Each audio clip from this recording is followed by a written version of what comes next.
Welcome, weary hero! Come in and pull up a chair by the fireplace. Grab and enjoy a tankard or two of your favorite brew. Listen to your fellow Nephalem trade stories of their journeys throughout Sanctuary. Welcome, hero, to the Scythe and Shield.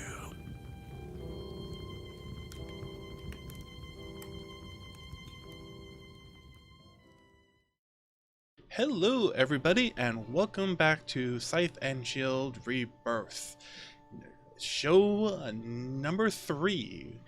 And today's guest is a man above more. He earned his angel wings last BlizzCon. Maybe we'll talk about that later in the show. And despite his name doesn't cry wolf, but he howls to the moon to guide others along with him along this journey. Welcome to the show, Wolfcryer. How are you? I am pretty good. Thank you for having me. It's pretty awesome to be here. Yeah, it's great to have you. When I was thinking about the first set of guests to have on the show, I was like, I want to make sure that I'm not doing podcaster, because it's so easy to kind of slip into that. With Nine Ball and Leviathan and the cool story builds. So I'm like, I want to get a streamer. I want to get a nice to good honest streamer on the show. I'm like, you were the first one I thought of. So that's pretty awesome.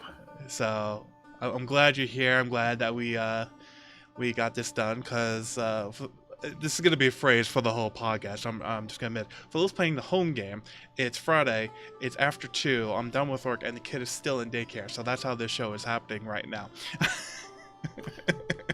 And I'm able to be a guest because my kids are at daycare until about 5 p.m. So I'm good as well. This whole working dad thing. Yeah. My wife and I, we're getting there. We're getting in that groove. So, moving along, how have things been? I know since the last show with Nine Ball, the PTR was announced and has since concluded. And yes, we've gotten some interesting tidbits now. I don't want to go too much into that because other podcasts do a much better job. So I'll say, what has been, I guess, your overall experience from the PTR? What are you looking forward to the most? And we'll go on from there. I would say that overall, I am really excited about the new legendary affixes. I apologize for that. My phone went off in the middle of this. That was pretty awesome. I never get phone calls, but as soon as this starts, I'm looking forward to the changes. I think that overall, it's a very cool concept, both the seasonal theme and the fact that a lot of these new legendary items will at least change up builds. Maybe not the meta so much, but it'll change up those individual builds that compose the meta, and some pretty cool stuff going on in that area. Yeah, I agree. I mean, it was a little bit of a shock when I saw the PTR, when I saw the patch notes, and it was like, okay, wow, they're actually targeting craft sets that have been neglected since they've been put in the game. And they're doing some pretty far out wacky things with Squirt's Necklace and the Flavor of Time, or probably the two shining examples from this patch. I would say Crimson's as well. Crimson's was a very, very different mix-up as far as the crafted sets go. Yeah, I would say that's probably the shining star of the crafting sets, probably even beating out the belt they added to Sages, because that allowed the Necromancer to actually do something. But as far as opening up opportunities, I do agree that Captain Crimson's is a good thing to have. And more choices is always a great thing. On the top of it all off, believe it or not, folks, Blizzard actually listens to your feedback. If you're constructive and with your criticism, because the whole new legendary gem, the Legacy of Dreams, not nightmares, dreams. Don't let your dreams be memes, is what they always say, right? Them the kids these days, whatever. Basically hands the players the season 17 buff with the Legacy of Nightmares in the theme form, so you don't have to wear the rings. In fact, you can't wear the rings in this gem because then it actually negates itself, which is a little bit ironic when you think about it. So you get your 2 ring slots, you get the same power level as LON. The only thing you're giving up is that 3rd gem slot, which I guess, unless you really need it, you can give up that 1 gem for it most of the time. Probably for a good majority of builds. I'll refrain from using percentages because that's always a bad path. But I feel that's also a shining example because it's a new legendary gem that we haven't had in ages. The Diablo Anniversary one counts, but doesn't, but counts. And it's like, here you go. we were able to figure it out. Here you go, folks. Oh yeah, and it also works with legendary items as base, so you don't have to worry about having a really good legendary and having to go to a really crappy ancient just to get the bonus modifier. So I feel overall those are it's a small patch, but it was micro targeted, and I feel it really works out well. Yeah, I think they did really good with the Legacy of Dreams gem itself, and that's one thing that I'm looking forward to possibly happening in the future with Diablo 3 is taking that seasonal buff and somehow maybe translating it into the entire game, because the Legacy of Dreams gem is for game wide. It's for non-season as well. That's not the seasonal theme. That's something that's being added to the game. So that's Season 17's theme is being translated to the full game itself. And that's what's pretty awesome about the possibility of these seasonal themes. And I think that they did very well by augmenting the legendaries to compensate for that gem loss. Because now you can wear Squirt's necklace and gain that extra damage that you would have had to get from a gem. So you're still able to utilize those new pieces in your Legacy of Dreams build and be able to, still put out the same, if not more damage as you were able to during Legacy of Nightmares buff. Yeah, and it's like one of those things, like you could say it 100 times, but it may take that 101st time to actually realize it. And it was just now, as you said it, it was like, we've been, like how I just said right now, it's the Season 17 theme being put into a gem and everything, but the way you presented it was, no, they put the theme and they baked it into the game. Yep. That's the first time I've actually allowed myself to actually, like, wait, they just pulled the PoE. Yes, they did. It's like, I may be a little bit slow and maybe recuperating from sleep. I'll blame it on the baby as long as I can. But yeah, I mean, it's huge. So hopefully, maybe they come up with a ring. Maybe they come up with a belt. Maybe come up with something that kind of mimics the effect of this season. It wouldn't be that difficult to see something like that if it's worthwhile, especially if it's something you can get at a lower level, like a lower level legendary. So exactly. It could help with the leveling, because I think everyone assumes this theme is going to be really great in the beginning and really great for that RNG super fishing at the end. And in the middle, depending on what your farming build is, you may actually ignore it because it may slow you down, unfortunately.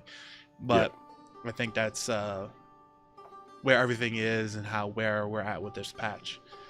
So we're going to now move along to where the show focuses on you, the guest.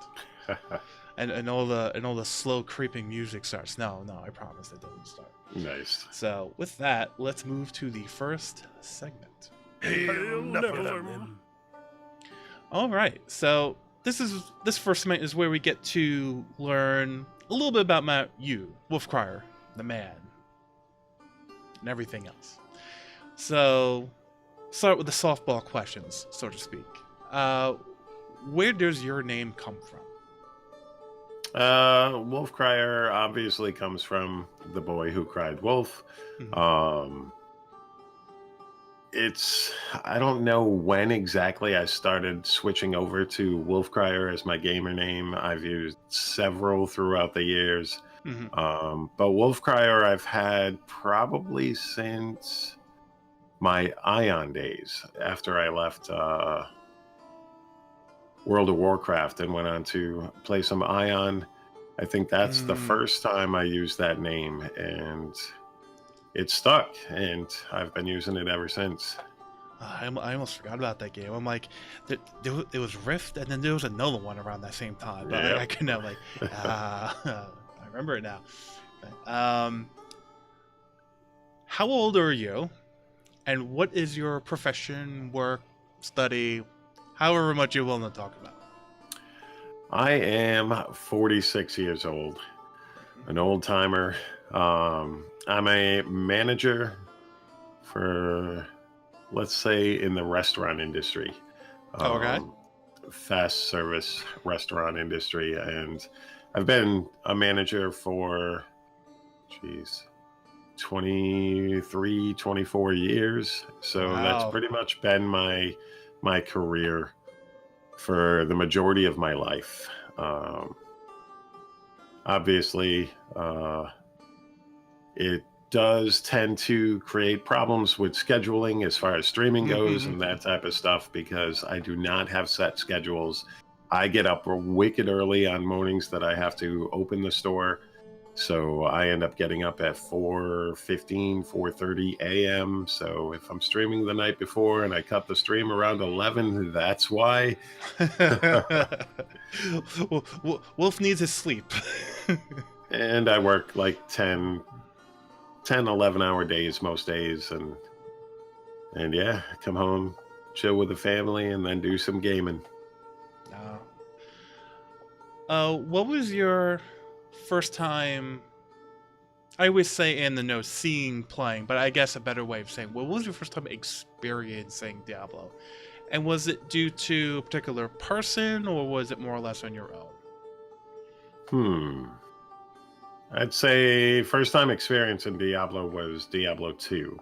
And at the time, I think this was just about the time when WoW was starting to come into shapes, starting to be announced, if you will. And everybody saw it coming. And I was playing Lineage 2 at the time. And a friend of mine from the clan I was in was like, hey, I'm playing Diablo 2. You want to play? And instantly I was hooked. I loved Diablo 2. I loved my level 99 hardcore druid until he died to one of those fetishes in Act 3 for no reason whatsoever. But I loved the game. I enjoyed it very, very much. And it's something that stuck with me through playing. I don't play Diablo 2 anymore. I'm too used to Diablo 3 to go back. But it was a great game, especially in its heyday. I mean, that game was just plain amazing. And seeing Diablo 3 come into development and starting to play that, I've played D3 since launch, and overall I've enjoyed the many iterations, if you will, from vanilla to now. And yeah, 4,000 plus hours playing Diablo 3. And wow. I would say probably at least thousands of hours playing Diablo 2 as well. So yeah, I've always loved this franchise since Diablo 2. Yeah, that seems to be the recurring theme with all. I mean, I guess I could say, I don't know, maybe this is a humble brag moment, but it's like I'm thoroughly blessed, I guess, for humble, happy, fortunate to be surrounded by so many in this community like yourself. Whether like top end players, streamers, theory crafters, to just people who've been playing this game for decades and can share their experiences, because I know I'm a D3 baby. It just is what it is. People look at me as like, in the beginning, like the first year, it was like, oh, your opinion doesn't matter. It's like, whatever. But now I feel like, I put in my 7 years. I'm good. Yeah. I've done my time.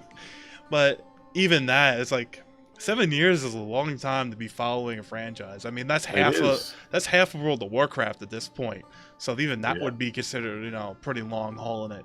But for a game for one of the games that's reached its 20th anniversary, and then the other one's almost at its 25th, if I'm doing my math correctly. I mean, that's like none. That's like, you're still at 33%. You're still well below passing at that point. So it's still great that a franchise can have people like yourself who have played and still passionate about it. I think that's what I'm trying to get. Still passionate about it. Still want to play it. But still see the game move forward and see what the next iterations are and all that kind of fun stuff like that. So, moving to the next question, what's your biggest hope for the franchise moving forward? I know this is big. This is a big and vast and loaded question. I understand, but say what you want to say. Diablo 4. Mm-hmm. That is my biggest hope for this franchise is Diablo 4. I think that Diablo 3 was fun for me and still is fun for me as I start up pretty much every new season. It's a fun game, but I want what's next. I want to know where it goes from here. I don't want to be one of those people stuck playing Diablo 3 or Diablo 2 or Diablo 1. I want to know what's coming next, and I want to see what they have in store for the game. I want to see if they can incorporate some of the stuff that they've learned from previous iterations of the franchise, including Diablo 3, and move forward with it and create an even better game. Especially with the new seasonal themes in Diablo 3. Hopefully this is something that is being looked at as a way to sustain Diablo 4 when it's launched and stuff like that. Hopefully they're taking a look at other stuff in the industry, in the games industry, that is successful. I mean, whether we all like Fortnite or not, I mean, that type of stuff that goes on in that game, I'm hoping something can be done with Diablo in that aspect where it keeps pushing the game further along. And I know it's harder to do something like that, maybe more the Path of Exile example, where they keep creating these new leagues and incorporating that content into the base game, something that keeps the game fresh and keeps people coming back. People like us, we come back to Diablo 3 for the starts of every season, and we play really hard for a few weeks, couple of months. There are those who extend that time throughout the entire season and even during the off season. But I'd like to see something going forward that changes the game up substantially as we're playing it and moves us forward into the story of Diablo.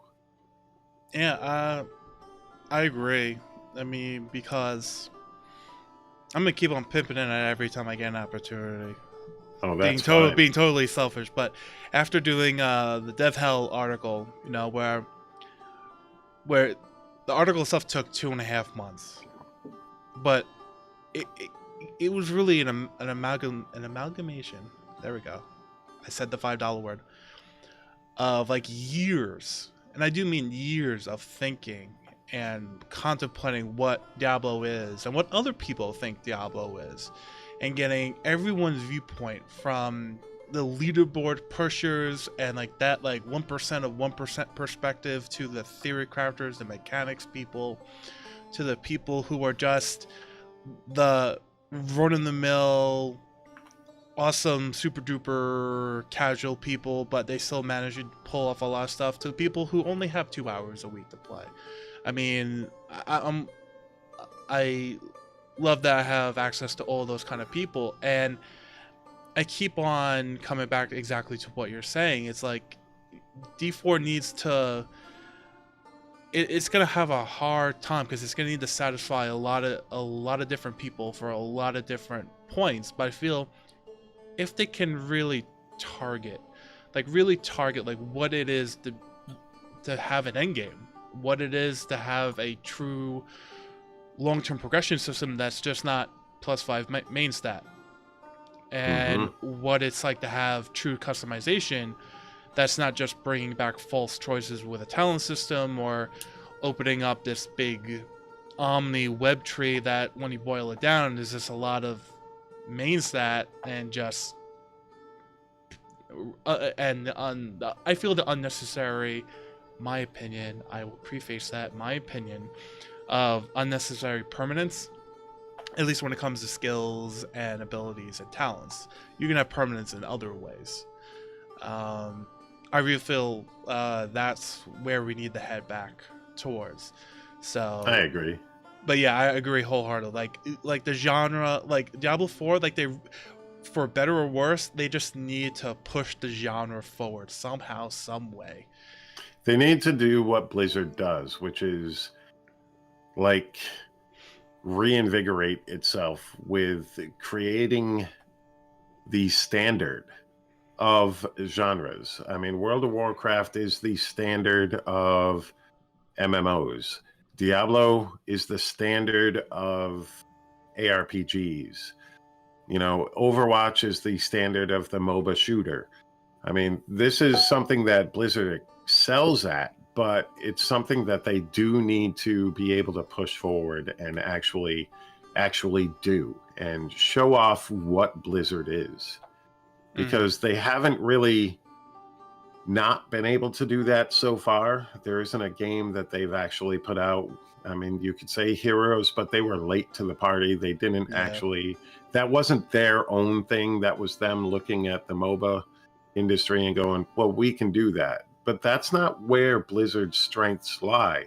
Blizzard's strengths lie in the creation of genres, the, you know, Diablo, the World of Warcraft, the pushing it to the next level. I don't think Heroes of the Storm was ever going to compete with League of Legends in that manner, because League of Legends and Riot Games, they push that envelope like Blizzard does with its genres. And I think Blizzard was a little too late when it came to Heroes of the Storm, but the rest of its projects have all been groundbreaking, and that's what I think that Blizzard needs to showcase, is it still has that ability to do that. Yeah, agreed. No need to add any more comments. So moving along more from Diablo 2, more you and community, it's what got you into community work? Just in general, and what... Okay, we'll start there. What got you into community work? Now, what do you mean by community work? Do you mean streaming or... Well, yeah, streaming or YouTube. You know, what gave you the confidence to hit that record button or that go live button and go from there? At the time, when I first really started to learn about streaming and that type of stuff, because I'm relatively late to the concept, I'd say it was during my time playing League of Legends. I'd say probably 4 or 5 years ago when I started watching a lot of streams and, you know, trying to better myself in that game. Didn't work that great, but I really enjoyed and admired some of the streamers that were out there, and I'm like, well, I could do this. And I ended up eventually being able to, you know, once I purchased a decent computer and started getting everything all set up and that type of stuff. I think I bought a cheap webcam. I was using my headset mic, and I just started streaming some League of Legends and Path of Exile. That's where I started. A lot of people don't know and think I started with Diablo 3, but the 3 games that I first streamed were League of Legends, Path of Exile, and Heroes of the Storm.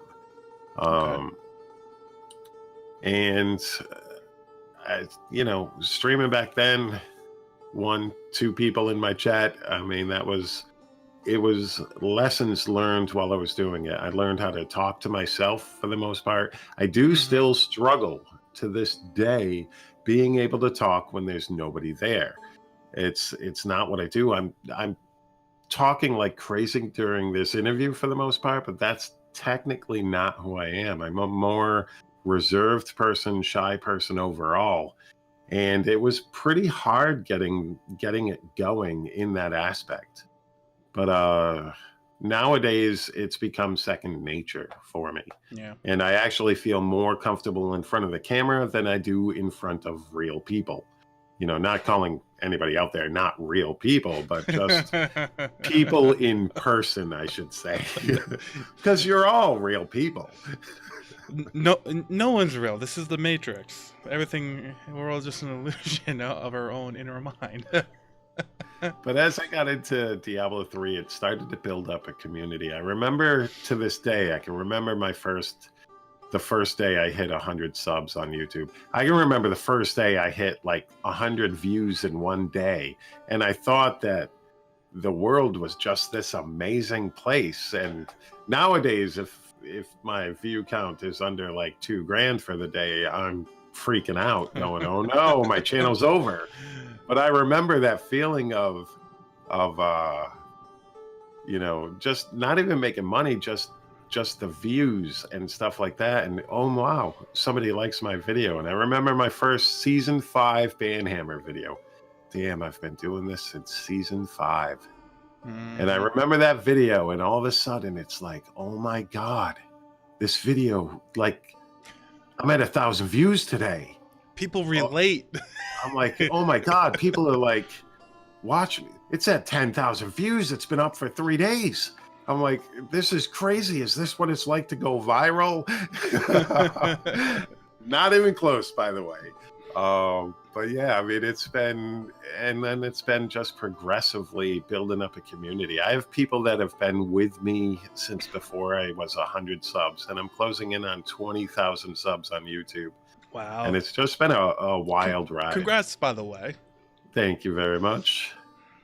It's been fun. Like, if nothing ever comes out of this and I never become a full-time streamer, no matter what, I am grateful to everybody who has supported me and just shown up and talked to me, because that's been the experience. That's what it's all about.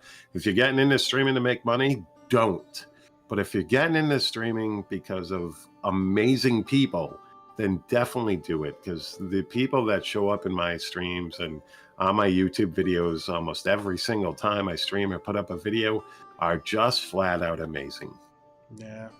So I guess just to kind of, you know, part 2 to that question is, now that we know like where you started and what games you were playing, where did the leap from you just doing this thing, doing YouTube videos, doing streaming, how did you jump into Diablo 3 itself, as far as community wise? That's what really started to progress my channel as a whole. I was really into D&D, and at the time that I made that season 5 Banhammer video, I was wicked into Diablo 3. I was making build guides, but I mean, my builds back then, they probably weren't tried and true to the meta. And it was that all of a sudden, wow, these people agree with me that, you know, these people that bought are, you know, not deserving of the recognition they get on the leaderboards, this, that, and the other. And I'm like, wow, there are people out there who can relate to what I'm saying, who actually enjoy what I'm saying. Yes, I get those negative comments all the time. That's going to happen, but the majority of the response to what I put out is overwhelmingly positive. And it's the Diablo community that really started to build that channel. That's why I always return to Diablo, is because, and I always will, because they built my channel. I didn't. I just sit in front of a camera and talk, or I just, you know, create build guides and stuff like that for its player base, but they're the ones that watch it. They're the ones that comment down below in that comment section. They're the ones that built this channel. That's why I'm always going to be loyal to the Diablo community is because they built this. Mm-hmm. Yeah. And that's important, and I feel a vast majority. I mean, I don't want to use percentages, but I feel like it's weird from my perspective, since I've been in Diablo 3 since not Friends and Family Alpha, but like the beta from like the beginning. When I look back on the waves of streamers and YouTubers and podcasters and how the turnover has happened, I feel the current crop of streamers, like we have so many more streamers, so we're actually getting there on podcasters again. I mean, for a time there was only 1 or 2 active podcasts, which is crazy for a game that has this many units sold. Like I thought it was borderline heresy. They only have 2 active podcasts when you look at WoW after all these years, and it has like dozens and dozens and dozens. But there's so many good streamers out there. There's so many personality types out there that are represented, and I feel that's so great to have it. And I feel each and every one of them, yourself included, really do respect their communities. They really do love their people. They really do try not to, I guess, quote unquote, sell out and abandon their community. I feel like every single person really does look and cater and curate their audience really well. And I think that's a defining characteristic of the Diablo 3 community. It's like, we could say we're small, we may be niche-y, but God help, we are furious, and we are almost always one voice. Like we almost always know exactly what we want, and hell, get out of our way if you're trying to stop us for whatever reason. And I've always admired that about the D3 community the last, I would say, 4+ years or so, like a little after Reaper Souls came out. I could say that's when I started really liking how the community was turning out compared to how it was. But then again, that's going into naming names and bashing, and that's not what we're here for. Yeah, I gotta say that the Diablo 3 community as a whole is pretty awesome. I've talked to most of the bigger streamers. I've talked to a bunch of the smaller streamers and the ones in between, and overall everybody's got that same mindset of, this is a game we enjoy, and we all love our communities. And you're right, we do all tend to have one voice when it comes to Diablo 3 and our communities as a whole. Yeah. So now that we've seen where you've started, how you got with Diablo 3, are there any pearls of wisdom that you may have? Everyone's gonna have like, oh God, give me all day. I can give you everything I fucked up along the way. But like, what would you say would be probably the top 2 or 3 things that you would want to pass along to someone who wants to get into, community building, live streaming, or YouTube, or anything like that? That's a loaded question. If you're doing videos, learning how to edit early on so you don't...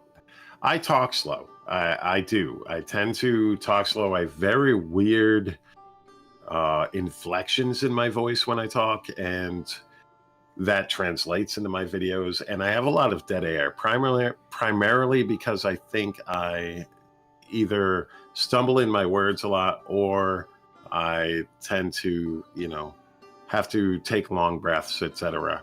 And without the editing in the beginning, I think that slowed down my ability to grow. So learning how to edit your videos, I would say, is probably one of the lessons I would have liked prior to now.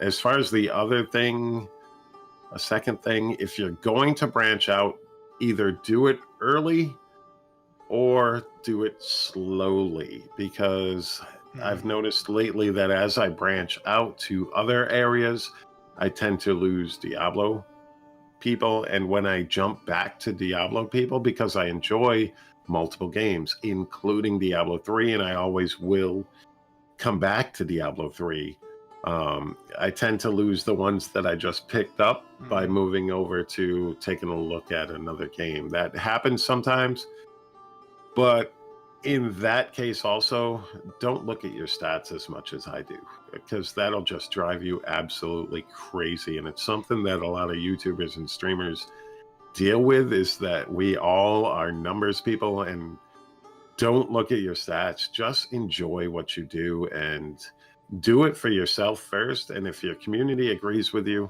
they'll follow along. So, I mean, that's your best bet to...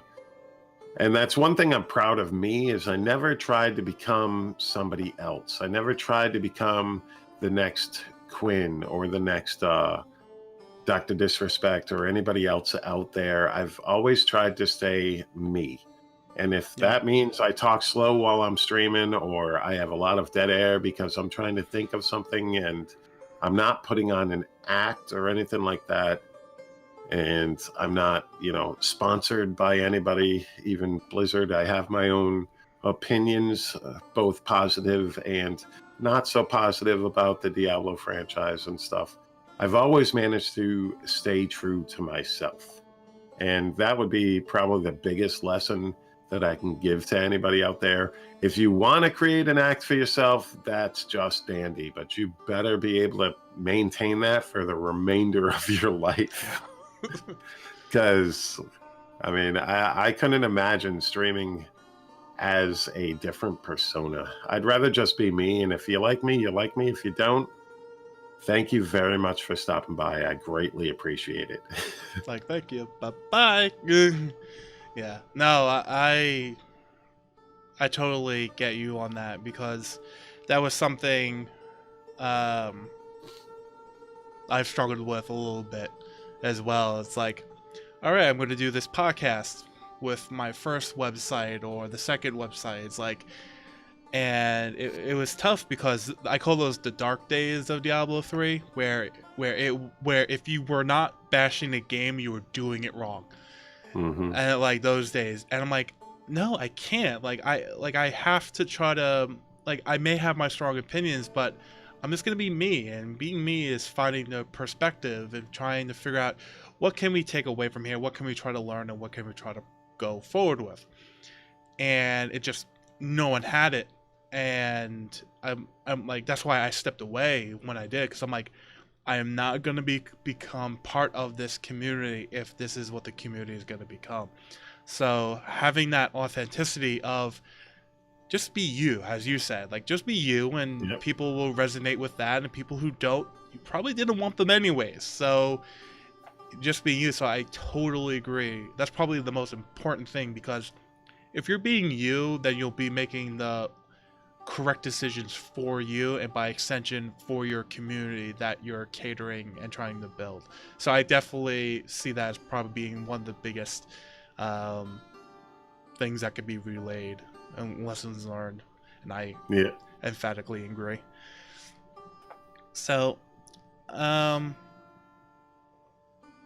something I like to do is, with people who do YouTube videos, is I like to dumpster dive into their videos, their uploads, Oh, God. And I'm like, oh, God. So I'm like, I gotta take some videos off the channel, that's for sure.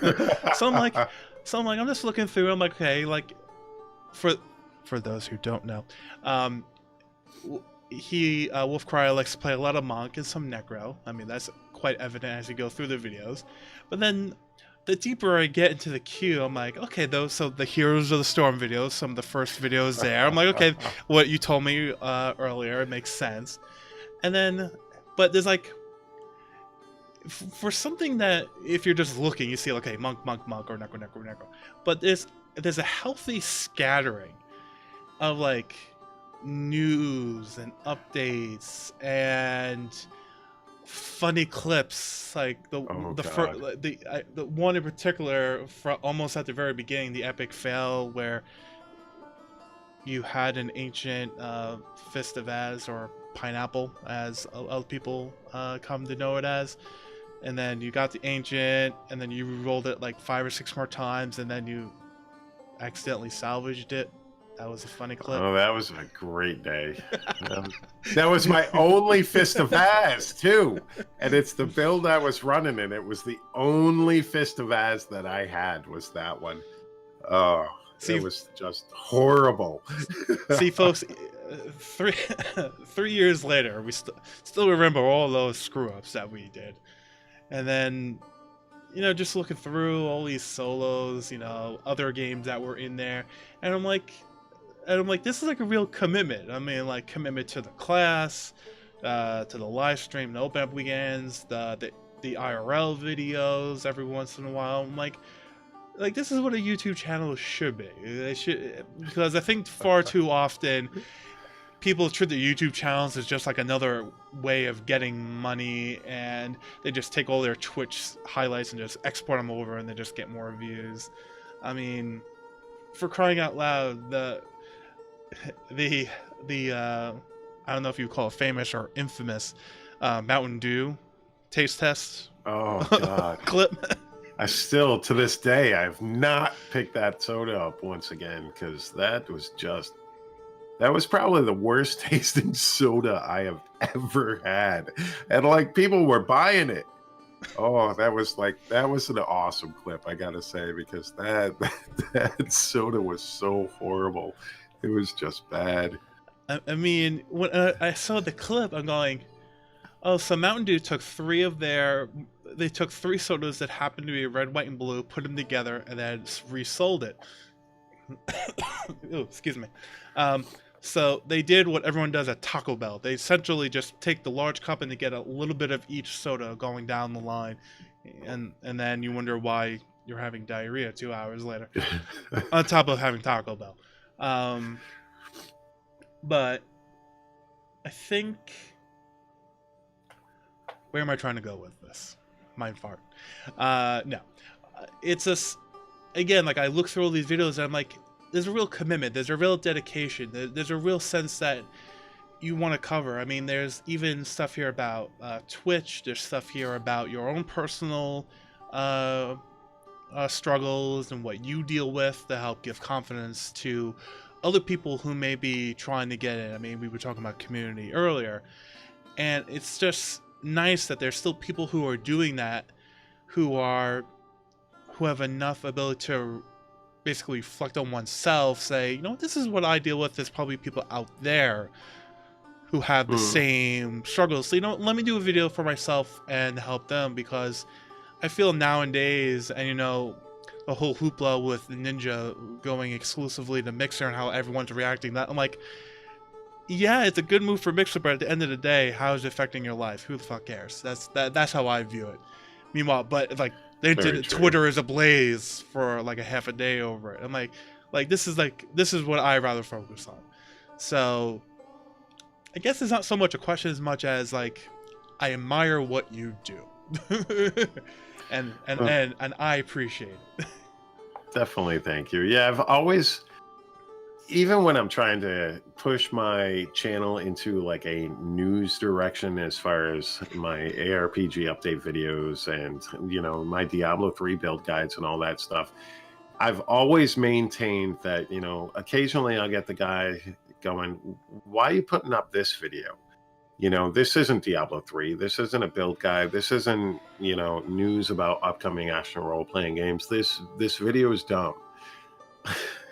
And my response to that is, it's my channel. This isn't just Diablo. This is me.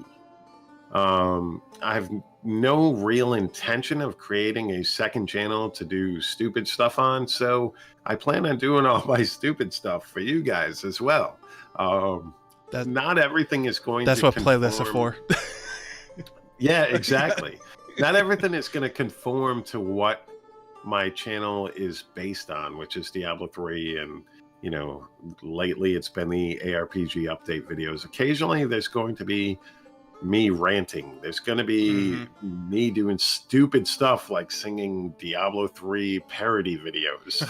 Occasionally there's going to be me reciting, Smash Mouth in the form of like an angry poem, or rage videos about Overwatch, or me playing Resident Evil and just being scared for the entire time. I do not suggest you let your kids watch those videos, but it's me. My YouTube channel is Wolfcryer. It's not Wolfcryer News. It's not Wolfcryer Diablo. It's Wolfcryer. So it's always going to have some aspect of me, whether that's my opinions or my daily exploits. So occasionally there's going to be videos where I put my children in unboxing videos and stuff like that, because it's me and it's what I love to do. It's the creative side of YouTube that I got into it.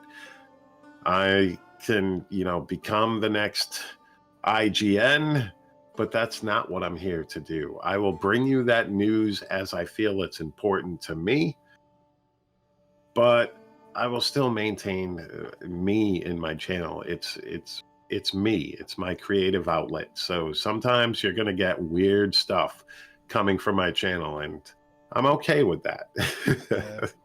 Yeah. And personally, I think it's healthy. Like, I think so too. I'm just gonna rant about Immortal for 15 minutes, get it out of my system, and then I can look myself in the mirror for tomorrow and not feel like I'm joining the crowd anyway. But yeah, we'll leave that for another time. Yes, we will. Yeah. So with that, I guess just one more question, and I just thought about it because I feel like I wouldn't be doing my due diligence if I didn't ask this. Looking at the current crop of new action RPG games that are coming out, so Wolfson, Last Epoch, PoE being in there as more of, it's weird to think about, but it's actually kind of a long-standing game at this point. It's been out for 4 or 5 years at this point. As well as some oldie but goodie games like Grim Dawn, which has been recently getting a lot of updating and patching, as well as Torchlight Frontiers, which was announced. The genre has really seen a renaissance as far as games and companies trying to reinvigorate IPs in their own way. It may be a loaded question. It may be one that can't be answered in less than 5 minutes, but you can take a shot at it. Which one do you feel has the best opportunity to be the next darling of the genre? If we're including Path of Exile, it's got to be Path of Exile. But that, like you said, is a long-standing game that is something that's been around for quite a while. It's been out for, 5-6 years? Almost as long as Diablo 3. So that game, if you're going to count that, it's already solidly in its place. It's one of the best action role-playing games out there. It's got a high learning curve, but overall, it does what it does really well. Now, if you're going to talk about the new ones like Wolfson, Chaos Bane, which we don't talk about anymore, Last Epoch, Torchlight Frontiers, and Grim Dawn. Grim Dawn's been an older one too, but I don't think it caught the traction that Path of Exile did. It's a very good game. It just didn't catch that traction because of Path of Exile and Diablo 3. I think that there's too much as far as that goes. I apologize if my AC kicked on, if it's being picked up by the mic, but sorry about that. But as far as the new ones go, I would say Last Epoch is the one that actually has my interest mostly. Wolfson looks pretty awesome, and it's progressing at such a snail's pace that I don't know if it's ever going to reach that point where it's a finished game. Because what they've been doing with it lately is pretty awesome. But you're looking at 5 years in development, and they're not even done with beyond Act 1. And that's a little scary as far as that goes. Last Epoch, on the other hand, is very forthcoming with its updates, and it seems to be progressing at a nice pace, although it doesn't, how do I say this nicely? It doesn't look as good as Wolfson, but I think that's something that can be fixed throughout its development. Yeah. It can start, I think Path of Exile in the beginning didn't look as good as it does now. So that is something that they're constantly working on as well. And I think Last Epoch can do that. And they're adding great endgame systems, and overall it seems to be progressing really nicely. Another one, Pagan Online, looks pretty cool, but I consider that the Fortnite of ARPGs. It doesn't seem to interest me graphically or story-wise, but that's just me on a personal level. I don't think there's anything wrong with the game. I played it, it was fun, but it just wasn't for me. Same with Torchlight Frontiers. It doesn't look like it's a game for me. Doesn't mean it's going to be a bad game. I think it's going to be a great game, but I'm looking forward to Last Epoch. I'm looking forward to what they can do with their overall desires of the game. And that's something that I was looking forward to with Wilson, but so far, none of that has been realized in a solid manner within the game. Act 1 is amazing for Wilson. It needs some fixing, some tweaking, even with the animations and the cinematics, but I was really pleased with the fact that they had such decent quality cinematics. I mean, it's not Blizzard level stuff by any means, but it's definitely more than I expected out of the game, and I'd like to see that game progress, but it's so slow that it's hard for me to pick them over anybody else. And Chaos Bane just shouldn't be bought by anybody. But that's the end of that one. I've seen those videos. I've watched them at 12:30, I don't like when 2:30, 1 o'clock, and 1 in the morning watching the kid. I just don't like when companies specifically create a game just to take advantage of fans of a franchise, and that's what I think happened with Chaos Bane.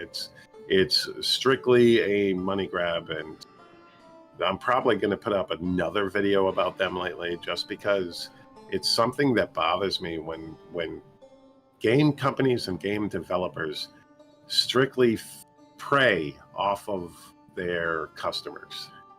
And that's what I've noticed with it's not something that is worth buying at its current price tag. Maybe $20, maybe. With the update, prior to the update, it's $10 maybe. But console still hasn't gotten that update. Yeah. So people spent $50 on a game, and it's so minuscule in terms of content. Like, people nowadays complain about Diablo 3's content, and it's about 10 times what Chaos Bane has, and you can get Diablo 3 for way less now. You know what I mean? That's scary to think about. So yeah, or Path of Exile's free, or Grim Dawn, you can get all of the expansions, and some of the other free games. I'm pretty sure Wilson has more content than Chaos Bane, and it's just, I'd rather not get into Chaos Bane, but you guys know how I feel. Woosha, woosha. Breathe in. 1, 2, 3, 4, 5, 6, 7. Alrighty, so we will mosey on over to the next segment where interesting questions lie about. Awesome. 7 deadly sins.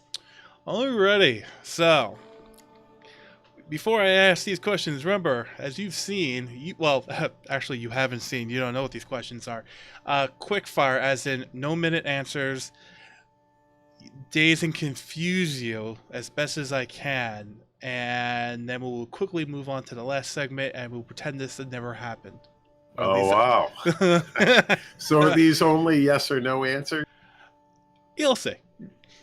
Okay. So, question number 1. What game do you play with your kids that's a guilty pleasure of yours? Rocket League. Okay. When the time is right, will you introduce your kids to Diablo? Yes. What's the one thing from PoE you wouldn't mind seeing in Diablo? Leagues. But Diablo's already been doing that, so just more of it. Just similar to PoE. Now, question number 4 is the same, but flipped it and reversed it. Better group play. Mm-hmm. Who's the better looking of you and your brother? I don't know, he's got a sexier beard, but I gotta go with me because it's me. Now, this started with 9-ball. I think I'm going to make this a tradition in here. I'm just going to rephrase it each time for each guest. Diablo 4 is announced, and it's glorious. Are you more hyped or frantic trying to cover it? Both. Correct answer. I was... I don't even know. Like, if that... We got to expand on this one. 'Cause if that happens at BlizzCon this year and I'm there, like, I don't know. Like, do I run out of the room instantly and start filming, like, outside?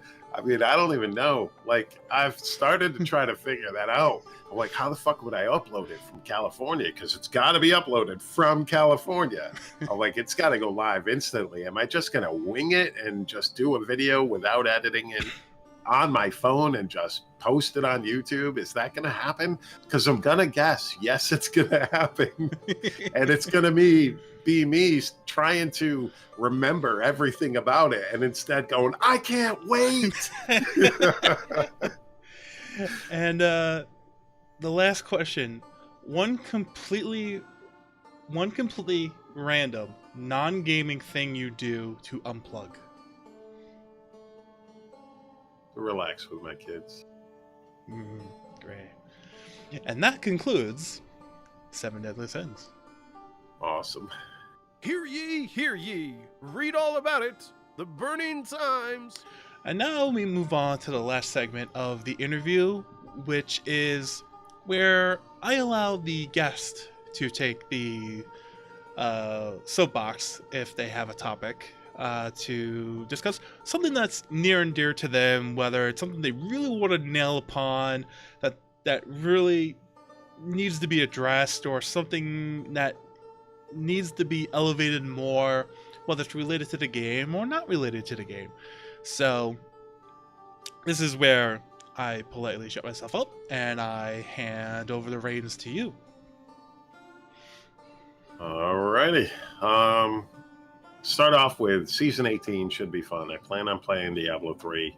I know I've been away from Diablo 3 for quite a bit other than the PTR, but I do enjoy both Path of Exile and Diablo 3 and have for the last four years or so. So it is something that I switch back and forth. It's just you guys never saw that. But I'd say that I am definitely playing Diablo 3's Season 18, probably for at least a month and a half, 2 months, maybe a little bit longer, depending on whether or not it can keep my interest. But I would like to remind everybody that at the beginning of every season, we do the Levelwithacause charity streams, and it's something that is, as you put it, near and dear to my heart. It is my crowning achievement. No matter what happens, if I someday am able to quit my job and do YouTube and Twitch forever, and this becomes my life and I get rich and all that stuff, which is never going to happen.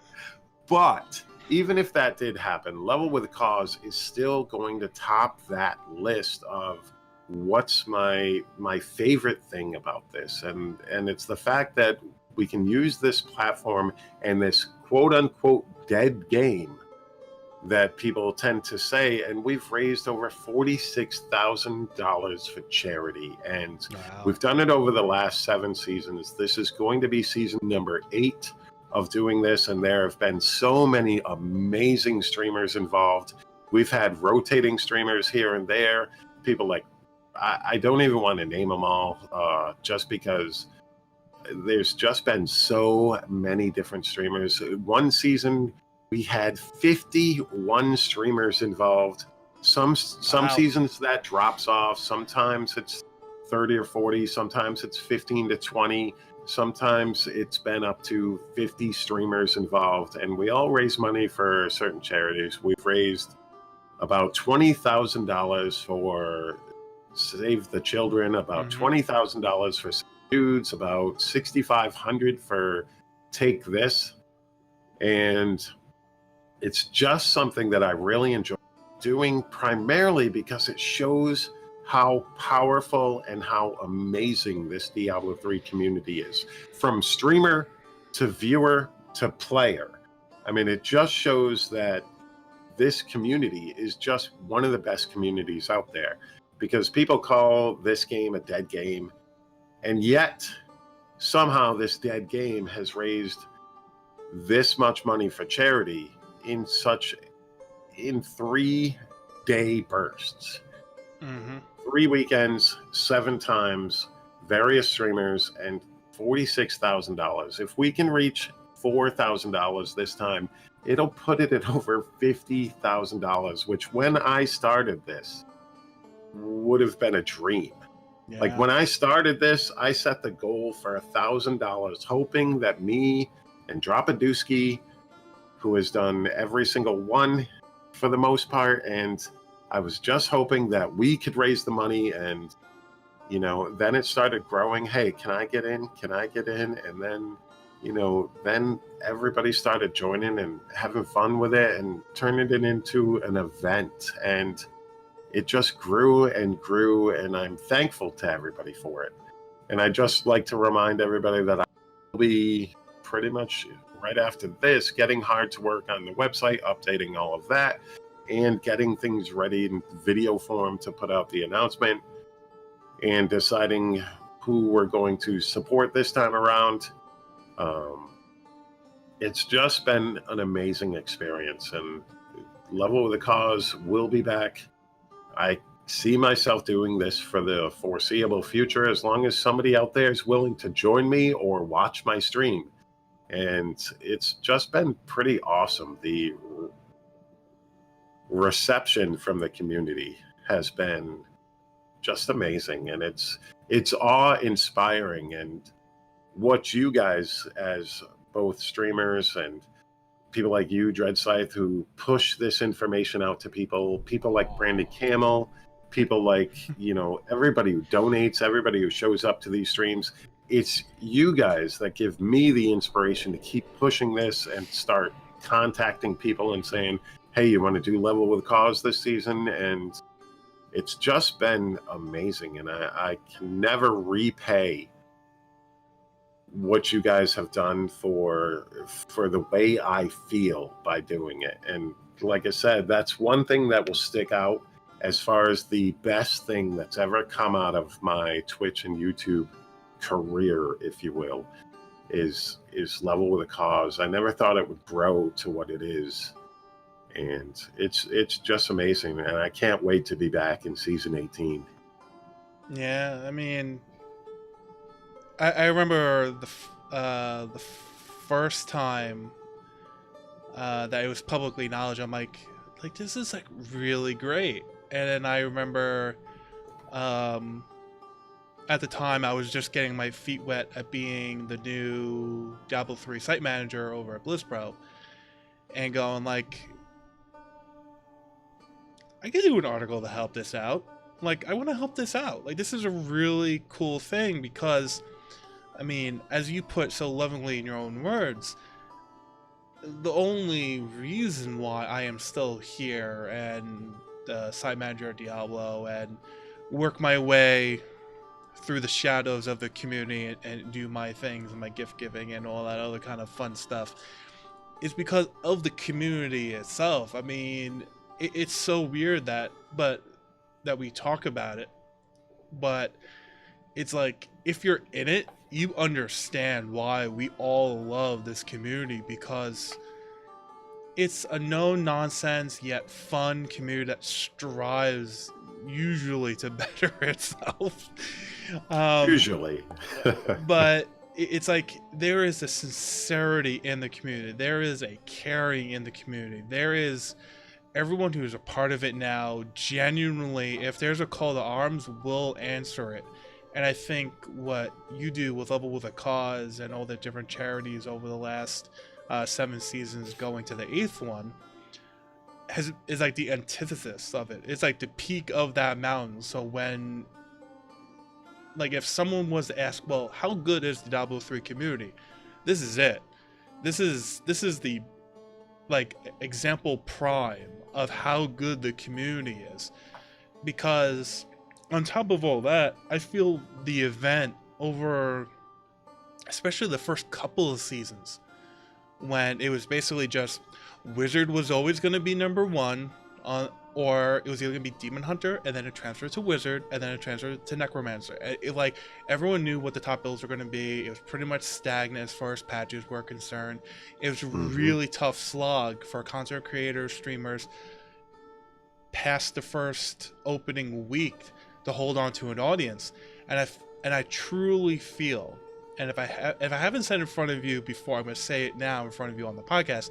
I feel Levelwithacause saved the Diablo community in some respects with all those opening weekends, because it gave a rallying cry. It gave a purpose to come back and play. It gave a reason for the streamers to come back and contribute back to the community. It gave the community back their streamers to watch, and it got those people who are watching to play this season again. So it was a positive feedback loop that sustained the players, because I know it did for me, and I know it did for a couple of other people I know. And I just felt like it was an adrenaline shot for when we were in those dry spells. So I feel like it's like, on top of the charity work, it also did a lot for the game and the community as well, in my opinion. So I really feel like it's really superb what you do on top, because it's all nice when we say, oh yeah, he does charity work, but it's like, yeah, it's charity work that you have to deal with wrangling the community of cats, on top of taxes, on top of actually submitting that and making sure you don't screw up any of the forms, otherwise someone's gonna owe a lot of money and it's not gonna be the streamers. On top of having family and kids and rotating schedules and this, that, and the third. So it's a lot. I mean, I can only imagine what you're going to be going through now that we just got the season 18 end date announcement happening on August. Yep. August. Wait, let me not August 18th. August 18th. There we go. I don't want to be spreading misinformation and then the next show up to clarify. Excuse me. So I know you're going to be busy, but I can see that it's a labor of love, and it's something that you generally love to do, and it's just an awesome thing to see in our community, and thank you. A bright spot to lure other people to the shining mountain. Thank you very much. I don't know about all that, like bringing people back, but I definitely have enjoyed an ability to get people involved, and they're so eager to, like, I don't really have to beg. I don't think I've ever had to beg somebody to be part of it. I keep it at a rotating membership, because I do understand that Diablo 3 season is the prime time for some of these streamers to make their money, and this is their only form of income. So I do not expect everybody to do it every season. That would be selfish on my part as well. I mean, yes, it's for a good cause, but I'm not the one who's going to pay their rent when season starts and they don't make their money, etc. So I do appreciate everybody who's done it even once, because these are people who took that time to really help me out and help this whole cause out and create something out of it. So like I always tell people that it's optional because I do understand that whole money making aspect of it. I couldn't be expected not to go to my job, you know what I mean, and lose out on that money in order to do this. But thankfully, I mean, people like my work has been very helpful in this too. Like outside of Diablo, they've been very helpful over the last few and asked me, you know, so what do you need, you know? And I haven't been taking much time out of work because I want to make sure that I save that time for BlizzCon and family vacations and stuff like that. But they're very helpful with that as far as, hey, do you need Saturday off or whatever? And a lot of times, you know, they'll help me out. They know what I do. And inside and outside the Diablo community, it's been a very amazing experience. It's been a humbling experience too, because like I said, I never thought this would happen. I never thought that, you know, me and Drop doing a charity stream would expand to the point where it did, and create an awareness in the community that people know what Levelwithacause is, and it's humbling, and I want to continue it because it's just an amazing experience for me. It's my way of giving back to the community in general, or, you know, the world, because I'm a manager for, you know, a fast casual restaurant, and I don't have that opportunity to affect the world, and this gives me that opportunity to feel like I've done my part, and everybody out there helps with that. And that's why I do it, because I have to give back in some way, shape, or form. Yeah, it's definitely a great one. I appreciate it, and I know a heck of a lot of people out there appreciate it as well. Thank you. So with that, we have reached almost the end of the show. But before we get into our outro and everything, the show got its first review on Apple, and Really? yeah, and it's a 4-star review, but it was done on the teaser episode, which I thought was hilarious. And the person who did it was actually self-aware of that fact. So I'm just gonna do a quick read of it as a thank you and a shout out, and making sure that you, the listener, are liked and wanted. Yes.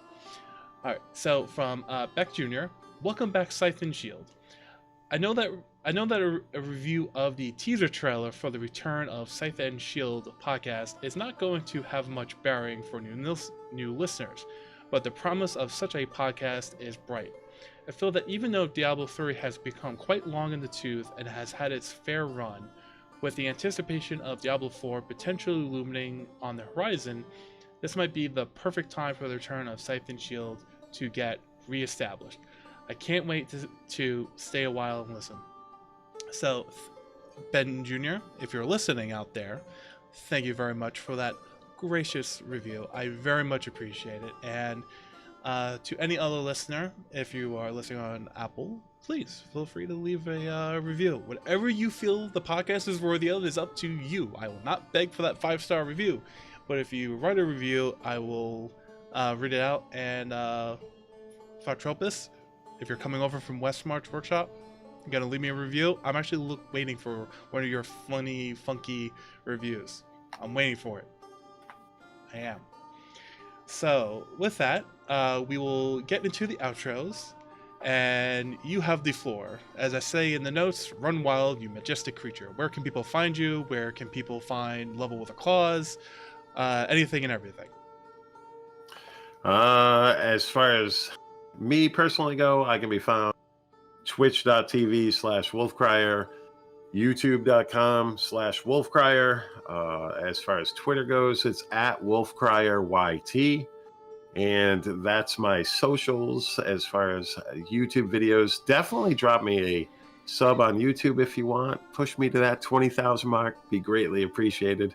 But those are where I can be found when I'm streaming or putting up YouTube videos and that sort of thing. Levelwithacause.com is where I post all the information for Level with a Cause as far as joining and when the events are and that sort of thing. I also do a lot of that on Twitter and YouTube as well.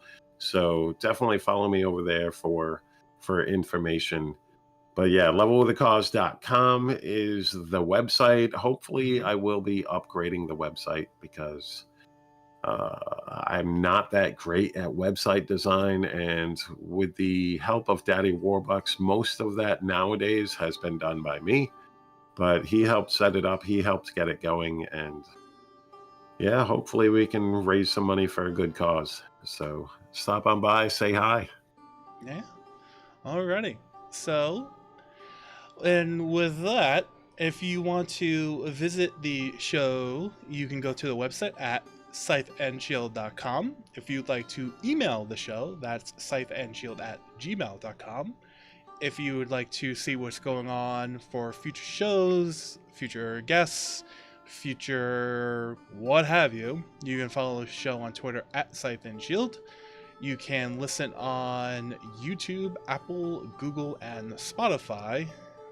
And the most important thing is join the Discord. I cannot stress how much I want you to join the Discord, because that's where you'll be able to see which guests are coming in future episodes, where you can suggest guests for future episodes, as well as suggest questions for those guests. And if I pick your question, I will give you a shout out on the show itself. So with that, if you want to follow me, almost forgot about me, you can catch me on Twitter at DreadScythe. And that's about it, folks. So once again, thank you, Wolfcryer, for being here, being a guest. Thank you very much for having me. It was an awesome time. Yeah, likewise. And remember, folks, keep hacking and slashing those demons. Good night and slay well, my friends.